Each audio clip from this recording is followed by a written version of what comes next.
I'm going to go ahead and get started. So thank you for coming to my talk about becoming an ally. I think this is a very important topic. I think we don't highlight it enough, especially in the tech realm, as we do in other situations.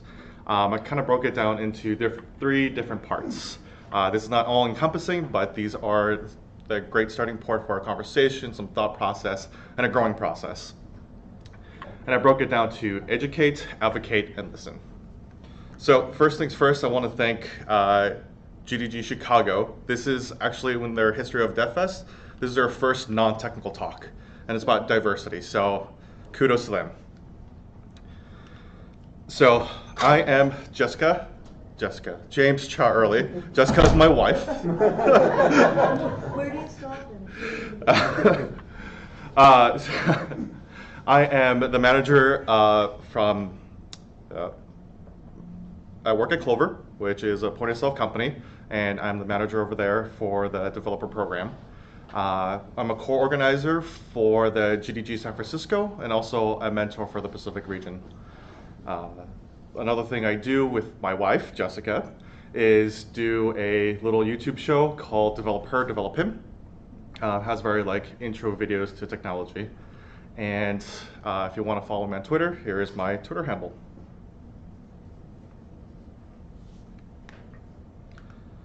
So, like every great story, you kind of define where you can start. So, trying to define ally in just doing some Google searches, these are what came up.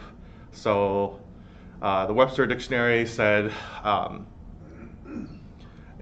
being an ally is, from what I found was, it's very tied to war scenarios and stuff like that. It's like the very first definition of being an ally. But if you dig a little deeper, you see that there's all the definitions for it too. So it's really one, I'm just gonna read it out real quick, one that is associated with another as a helper, a person or group that provides assistance and support. A person or organization that cooperates with or helps another in a particular activity. And that was the Google Oxford Dictionary definition of it. And also, someone who helps and supports someone else. Very vague, doesn't really give you much, but that's kind of what we start out with. I found this really great definition of being an ally. We need people to stand up and take on the problems born of oppression as their own. Without remove or distance, we need people to do this even if they cannot fully understand what it's like to be oppressed for their race or ethnicity, gender, sexuality, ability, class, religion, or other marker of identity. This was pulled from an article done by Roxanne Gay, and I think it really hits the nose on what an ally is. It's not about understanding everything that encompasses of the challenges that people have, but understanding it enough to recognize where the situations are and how you can contribute back into supporting those people or that group. So, first things first, educate. So as a person, what you need to do is really educate yourself. You need to do your research. You need to focus on broadening your horizons and learning the outside groups, and learn that being an ally is beyond just confrontation. It's not about picking fights with people and things like that. So with research, it's really about taking the time to learn what the issues are and how you can support them, support the populations with it, and also learn that you, as an ally, you're not alone in this either. There's plenty of articles and different things out there that you can take in and read and listen to kind of really help you kind of start your journey. Things to keep in mind is as you're going through this stuff, you're gonna be a little bit sad. You could be uncomfortable with what's being said, and learn that it's okay.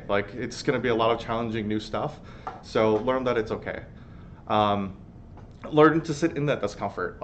It's being in those situations where you're not fully comfortable, but it's a growing opportunity to become an ally and learn and grow from there.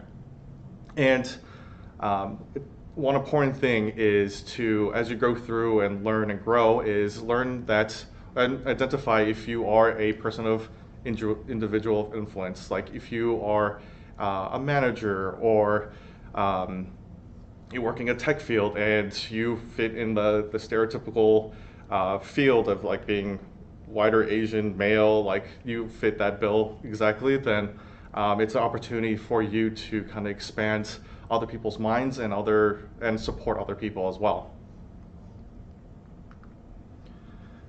So broadening your awareness, there's different ways to do this, and for individual people, there's different ways to do it and what is comfortable with you. I did mention like you might have to teach yourself to sit in that discomfort and grow, but doesn't mean like you should be horribly uncomfortable the whole time or like put yourself in really bad situations.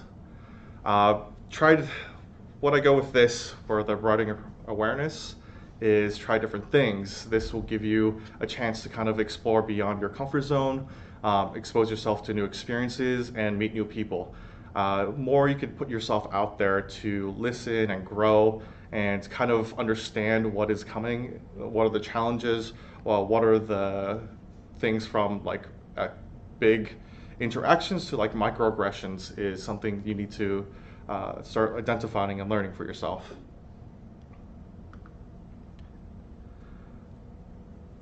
When I mentioned going beyond conversation, it's the education piece for it. Like learn techniques to diffuse different situations. Like I said, everything is not a battle. Like it's not about pointing fingers at people, like putting them in difficult situations. It's about the education of it. It's important to take what you learn and also share with other people, but in an educational manner. Other techniques for diffusing situations could be just giving an escape for that person, changing the subject, the topic, or doing other things. Learning to educate others, like what you've learned from doing your growing and your changing your perspectives and really finding out what you can do to contribute back, like teach that to other people, like take the situations that you can and do it. Next is take advantage of the situations. Like there are many different types of opportunities and situations that you can influence what is being discussed or what is the interactions that people are having about the situation. And definitely take this as like a learning matter, like teach them how to deal with certain situations, that certain things that are appropriate, and give the chance to teach others about what is happening. So as you go through and educating yourself, what I do say is like do look beyond yourself, give an opportunity for yourself to escape that comfort that you already know. Don't search to find and figure out everything. That's not the key part of educating yourself and learning how to be an ally. It's about understanding key pieces and learning that there are populations out there that do need those voices to step up and empower them to be able to give them a way to elevate themselves as well. Do be sad and comfortable. It's okay. Like you're learning something that you haven't experienced before, so it might be uncomfortable doing so, but learn that it's going to be okay. And I guess very big key thing is like don't expect to understand everything 100%. That's not the point. Advocate. So you did all this research. You put yourself in different situations. You're expanding your mind. Now it's important to take this and actually do something with it. So being an advocate for the people who are you're allying with is a very important thing. So I broke it down into key pieces. It's support others, educate others, and know yourself. So for supporting others, it's important to speak up in support of others, provide assistance. Not everyone needs or wants to be rescued, and promote other people and take the opportunity to step aside. broke it down to these key pieces because it's easy to go out there, and I see a lot of situations where people put themselves in as an ally. You kind of define what you're doing as like your own person, in the sense of when I say like not everyone needs or wants to be rescued. Maybe the situation doesn't you're going into doesn't need like, oh wait, you're being a bad person, like you're saying this stuff. It might be enough to go like, oh Deborah, like I need your help with something, like pull that person away from that situation. Other things to do is to promote other people and stepping aside. I talked to my coworker about this, and she brought up like one of the things that as an ally you could do is, if you recognize you're going into a meeting or an event when there's speaking opportunities on a panel, and you see that like everyone on the panel is exactly the same kind of person, maybe you step aside and go like, maybe you bring someone else in and go like, hey, this person is a little different than the other panelists. They can provide a really unique point of view. Like, take this person instead of me. And just the idea of just being there and stepping up when you recognize a situation.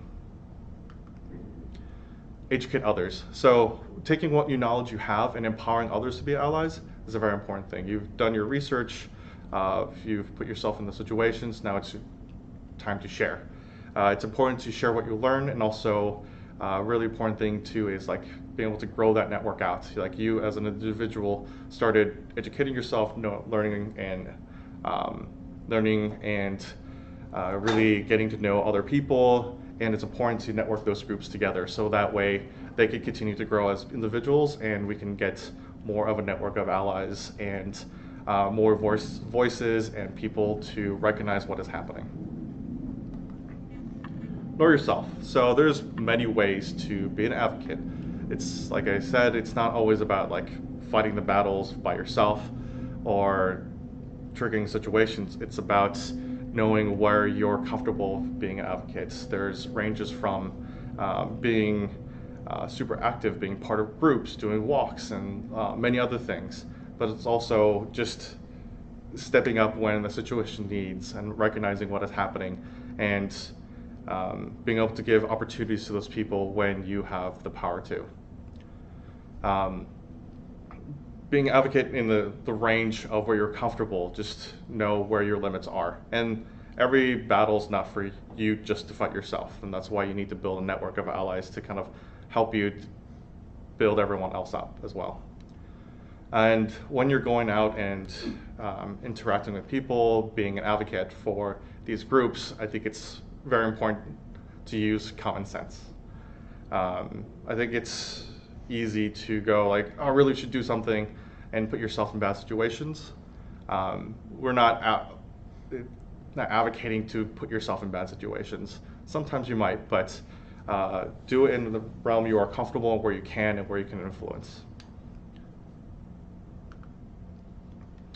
So as you're advocating, do empower others.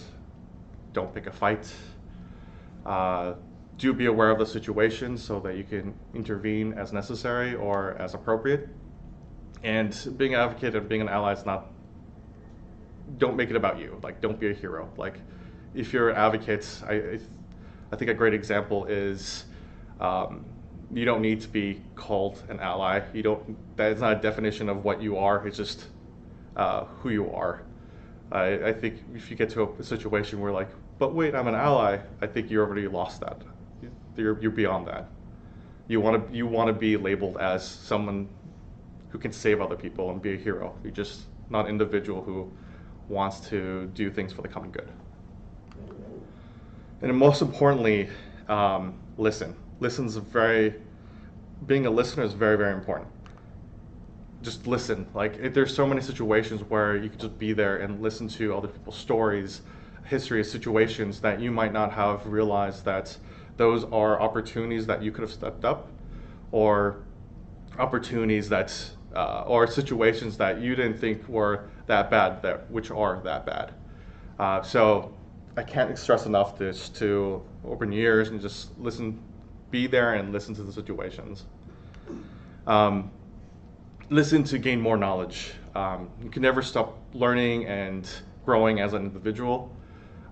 Being an ally encompasses a lot of things, and situations like we've come to this point where we've seen such bad, horrible stuff that like companies do, individuals do, but I think everything kind of changes as we go too, as we evolve and change and grow as like a community, as a individuals, as a world. Like we will see different things come up that are similar but a little bit different, and we have to recognize those as being opportunities as well. Listen to gain more understanding. Like I said, it's important to know and understand certain situations are bad, and there's many different techniques to diffuse a situation, change the people's perspective on certain things, be able to educate people so that way they can be allies as well, and also change the view as within the group. And listening will also allow you to expand what you know. I think there are a lot of situations where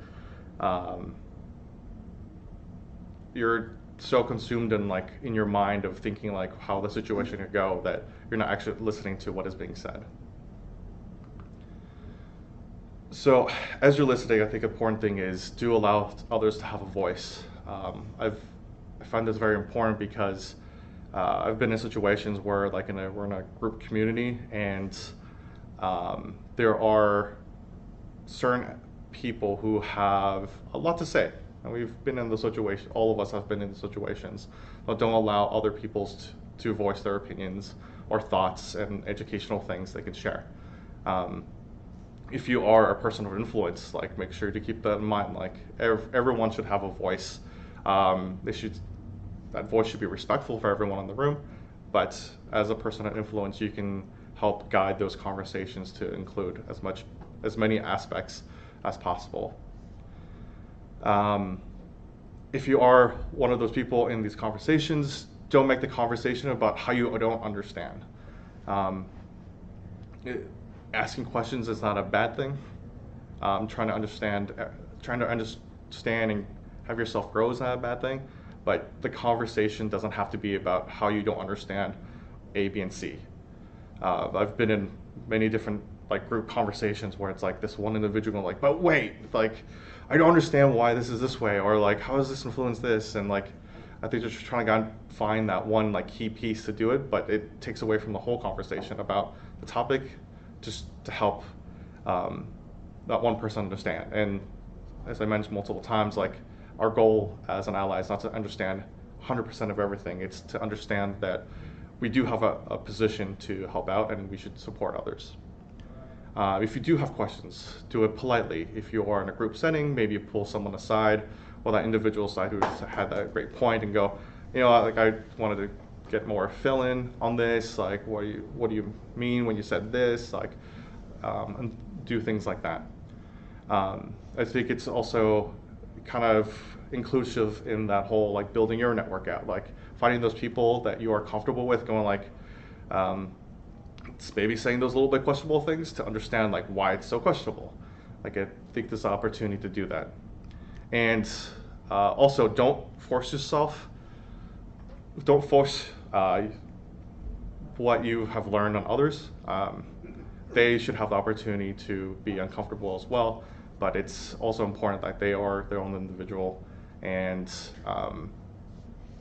I think it's important for you as an individual to give the opportunity to educate and for them to learn, but if they're not taking it, then it's not a opportunity to go on an odd battle or yelling at each other or something like that.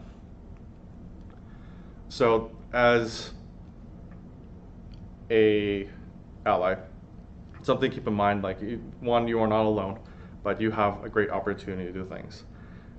So I leave you with this quote from the Berlin Wall. Many small people who in many small places do many small things that can alter the face of the world. Thank you very much.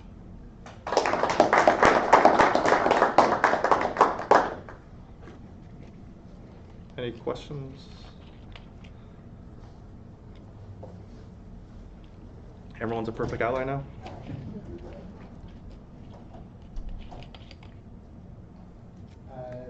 To your question about don't ask questions that you don't understand, can you give more about how to so if you're trying to understand, I mean, obviously you can't put yourself in their shoes.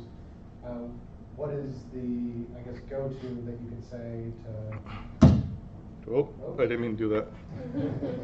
What is the Maybe I did. go-to on how to best ally yourself with understanding what the point that someone is trying to get across?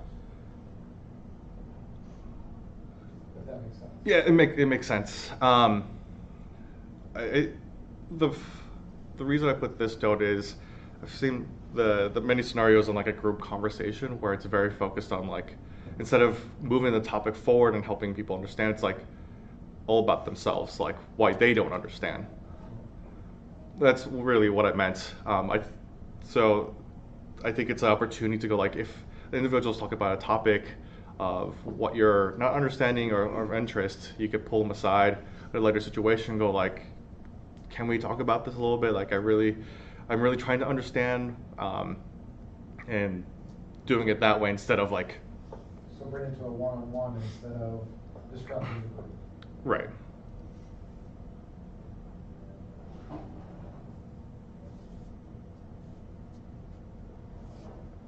Can I add something, I guess? It's Mm-hmm. not really a question. Great, yeah.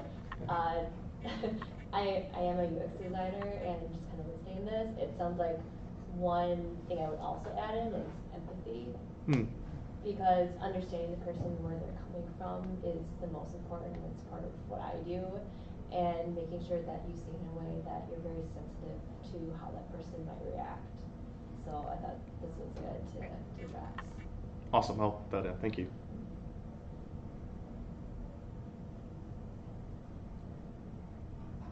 Any please give me this stuff too, so I can make this better as well. I was just thinking, like, at my company, like a lot of tech companies where we have some work to do in terms of diversity, and we're trying to think of ways, to promote diversity and to get the word out about inclusion and that kind of thing, and coming up with like different ideas about how to do that, like for the company as a whole, for the culture, right? Mm-hmm. And so I would just be curious if you have thoughts on like tips or tricks or whatever on how you might introduce like maybe certain events or certain types of things, how you might get like leadership buy-in to make that something important to Yeah, spend perfect. time on at the company. Great answer. Great question. I think there's multiple different things we could do. Like for me personally, as a hiring manager, like the population I see like coming in to apply for the jobs I have open is very skewed. I think it's an opportunity for as an individual, as a hiring manager, to go like, wait, like, because we're only looking at a certain direction, we're not seeing everything else. Like sourcing people is hard to begin with, but if you're not sourcing and finding those sources outside of that, it's going to make it harder. So I'm very lucky that my wife used to work for Hackbright, which was an all-females engineering boot camp, and I would go to her and like, I need great people. I know you teach great people, so let me have a list of those people. I think if you only look at certain directions, you won't see the outside things. So maybe something that you could take back is like, are we reaching out to these groups as to help diverse that population? If like it's really I am lucky that another thing I'm lucky about is I work for Clover, but it's better part of First Data, which is a bigger company, and year after year we have been acknowledged as a great company for diversity. Like we have different groups involved. We have groups for the different communities, like for women, for African Americans, and different social groups as well, so we can build that community up. I think something that we also started within Clover individually was develop our groups as well. So we have our what was the official title for it? I don't know if they have an official title for it, but like to be able to support our gay, lesbian group within Clover itself, and be able to develop a growing and recognition that these are the communities that we have with internally, and be able to kind of show that, like, oh, we have this thing. It's we have a good population of people, identifying what those people have talents of, and trying to branch out to their network as well. Like, I think be able to bring people together and also like use them as a source of finding other talent. I think I do realize it's hard. Like if you work in a situation or a place where it's just fairly like one population, it might be hard to expand out. But once you start having the first couple people, like they have a great network of people they know, be able to use them as a source to reach other people as well is a great thing. And like when you're talking about forming groups, it's more or less like chat channels and maybe like outings here and there, but just kind of like putting it out there, like, hey, if you're interested in this, we're gonna meet once a month or something. Yeah, like meet for coffee, like invite other people as you go along, like all those great things. I think it's just people don't. If you're never exposed, you don't know. So it's if you have the opportunity to, and I think it's worth elevating that as much as possible, even if it's like coffee and chat or something like that. Do you have any advice on how to like list or promote these kind of groups or events internally inside the company or externally? I would definitely keep in mind of like your company's culture and everything, but it's not, even as like community organizers, starting small is not a bad thing. Like your first coffee and talk might be like 3 people, but you could take that back and help it grow. Be able to spread that word between like different teams and organizations is important too. Don't make it just about, I think there's something to recognize, like there's a split between like many companies, like design's its own thing and like engineering is its own thing. Like it's not about that. It's about encompassing every single person's thoughts into it. So reaching out to those single groups, like if there's team leads, maybe reach out to them, like, do you know anyone who like I'm doing this thing, would love to have or promote it, like is it possible? Can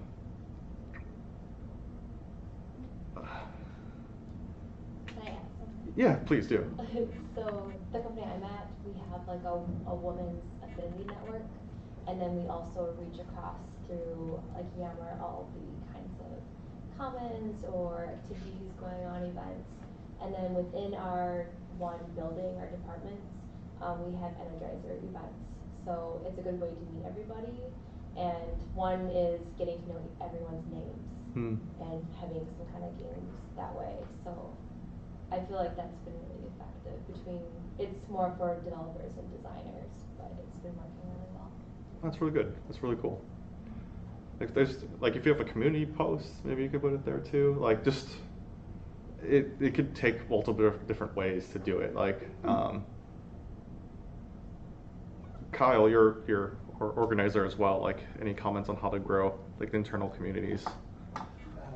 It's definitely to follow up with what James was saying. It definitely depends on your company culture, on what would be the most effective strategy. There is no winner answer for that, and so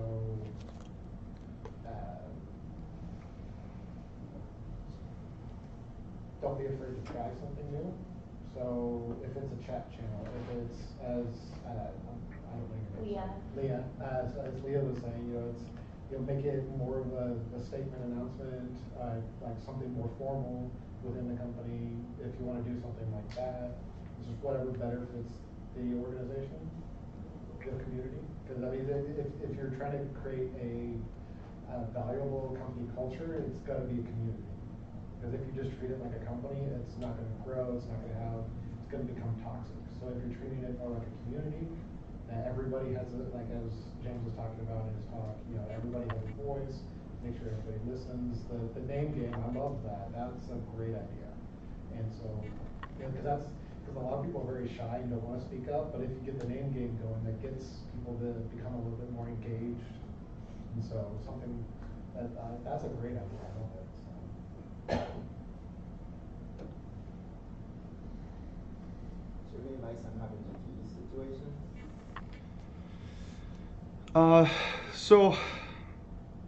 Yeah, so of course there's but there's a couple different ways.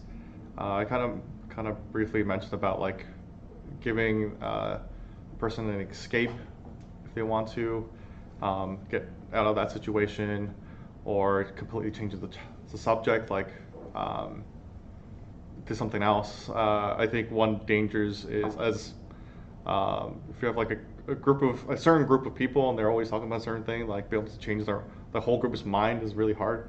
But like be able to go like, let's not talk about that. It's like, what do you think about the Lakers or something, like completely like changing the subject, put like a shocker in there so things can change. Of course, there are situations where there might be a confrontation, but use those as a situation where you can educate, not have a like a shouting battle or more physical altercations. I think that really contradicts to what we want to portray as a group as well. Like there are certain situations where your voice has to be, you might have to be a little stronger in the situations, but it's never about escalating it to that situation, like to like a complete altercation. Yeah, and like I said, like one of the key things is like it's not about you being a hero or being right or being recognized. Like, should be just a thing you do as well. To follow up, like I would kind of like how this conference has a code of conduct, so have something like a forethought plan of action on, so it's not just spur of the moment necessarily. I mean, not one situation fits every thing again, but have a game plan or I also run a conference in Kansas City, and we've had a situation where we had to remove somebody from the venue, and so having a plan of action for that, to like who do we go to have that happen, and this something along those lines. I mean, within the workplace is going to be very different because that escalates to HR, but so some sort of plan of action around that, with how severe or whatever. If you have a plan of action, you and your organizer should probably do some role play of going through that plan of action and have people come up with scenarios that you're not aware of what they're going to be, do some real training on it. Yeah, that's a great thing to do as well. And I think that having a code of conduct or a statement of values that's public and that's very visible can't hurt. You see it everywhere here, because we, as like GDG, that's very important for us to have a very safe, welcoming place that everyone can learn and grow.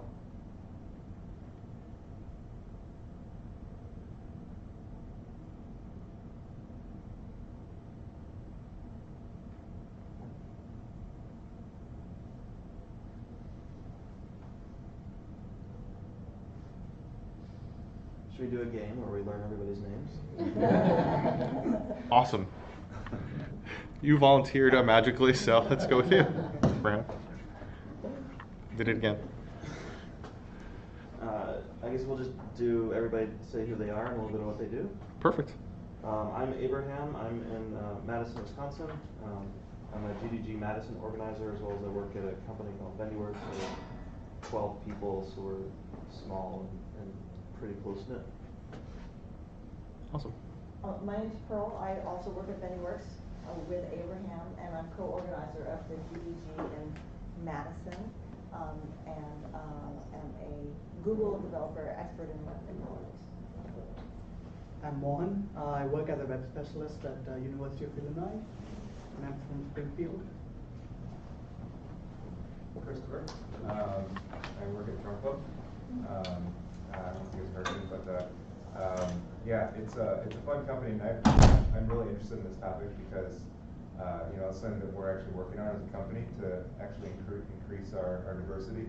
And there's just a lot of things, as a hiring manager that I find, that we do and we don't realize, like when you're biased and just screening resumes and things like that, or like in your job postings you have certain keywords, like if you say things like, whatever it takes, those phrases like that can actually turn people off because, that makes it sound like maybe it's a 60-hour, a week work environment. But anyway, we're getting on a tangent.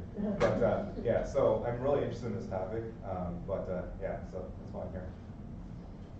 Hi, my name is Aditya. I work with Motorola as an Android engineer. I'm Kyle. I'm one of the speakers here today. I'm at 3 if you want to join my talk. I'm also a GDG organizer in Kansas City, and I run a startup in Kansas City.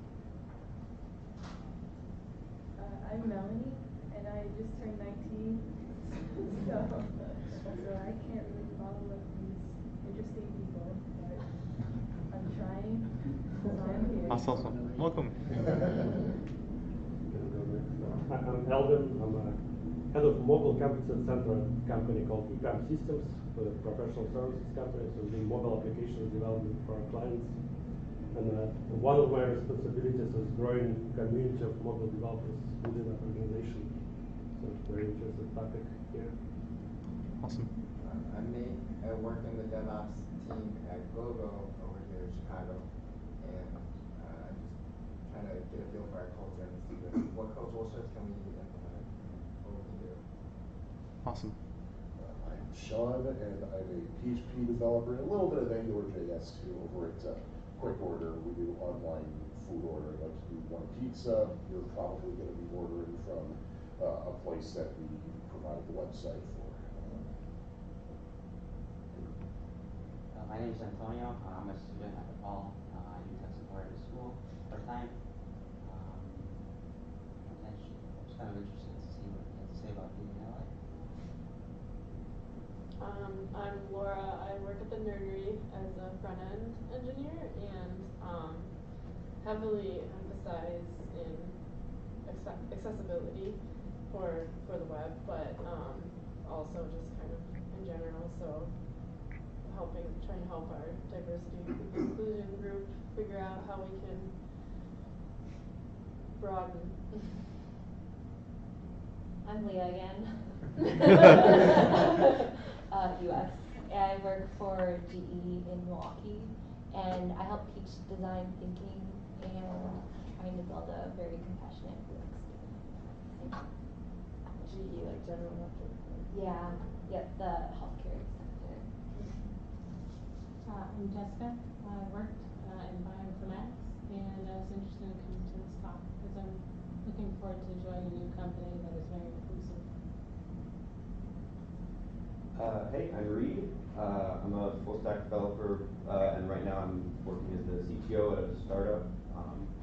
So we're really small right now, but we're probably going to want to hire people soon. So I was interested in this. I want to know both how I can look for talent that is diverse and not just like in little echo chambers that come to me, and also how I can create like a good culture and everything. So, side note, if anyone is a developer, I don't have anything now, but like. Hello, my name is Abel.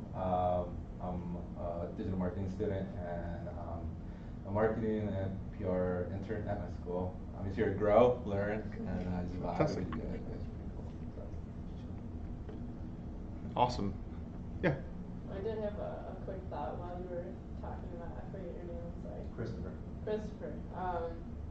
We might know somebody because I know somebody in club, but but while you were talking about hiring and stuff, I was thinking about my boyfriend works for a startup, and even though they're very small, they have this goal of being very diverse also.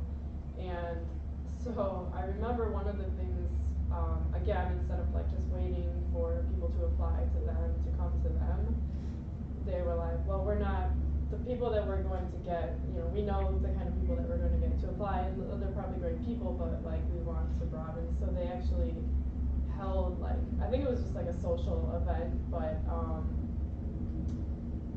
and I forget exactly what the theme was or whatever, but they like purposely were trying to bring in more minorities and women and stuff like that, and just be like, hey, you know, if you're interested in this stuff, we like this stuff, we want to help you, blah blah blah. Awesome.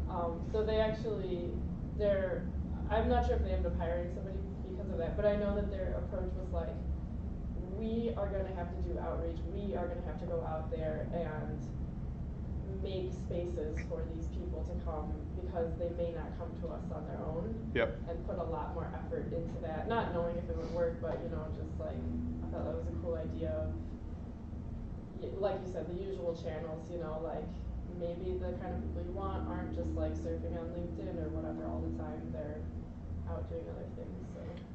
And I think it's, I have like 2 notes that kind of to like branch off of that. Like if you are going to do events and things, like keep in mind of like diverse population of people. Like if you, like not everyone likes IPAs and beers and stuff like that. They might just turn them off from coming to the, it might be something, feel something small to you, but like if you're going to these events, you have to be conscious of like there might be a diverse population of people. So recognizing that you might need different kinds of food and drinks and things like that is something you should realize too.